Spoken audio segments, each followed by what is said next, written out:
আজকে আমাদের এই জমিতে বেগুনের চারা বসানো হবে। তো হ্যালো বন্ধুরা, কেমন আছো তোমরা সবাই? আশা করি ভালো আছো, আর আমিও খুব ভালো আছি।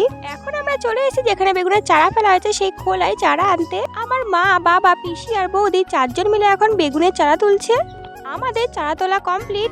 এখন আমরা এই চারাগুলোকে নিয়ে যাচ্ছি যেই জমির মধ্যে চারাগুলো বসানো হবে সেই জমিতে। চারাগুলো মাপ করে বসানোর জন্য প্রথমে একটা দড়ির মধ্যে মাপ দিয়ে ফুলি করে নেওয়া হয়েছে। তারপর একটা পাটকাঠি মাপ করে ভেঙে নেওয়া হয়েছে। এখন এই পাটকাঠির সাহায্যে মেপে মেপে জমির এই পাশ থেকে ওই পাশ পুরোটাই লাইন বরাবর দড়ি পোতা হচ্ছে।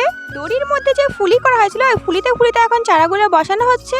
আমার মা, বাবা, পিসি আর বৌদি সবাই মিলে এখন চারা বসাচ্ছে। দুপুরবেলাটা খুব রোদ থাকে, তাই আমরা বিকেলবেলা এসেছিলাম চারা বসানোর জন্য, কারণ বিকেলবেলা চারা বসালে ভালো হয়। এখন প্রায় সন্ধে হয়েই এসছে আর আমাদের এখনো চারা বসানো শেষ হয়নি, আর কিছুটা বাকি আছে। আজকে আমাদের বেগুনের চারা বসাতে বসাতে জমির মধ্যেই সন্ধে হয়ে গেছে। আজকের মতো ভিডিওটা এই পর্যন্তই। ভালো লাগলে অবশ্যই লাইক, কমেন্ট, শেয়ার করে দিও। দেখা হবে নতুন কোনো ভিডিওর সাথে। ততক্ষণ টাটা।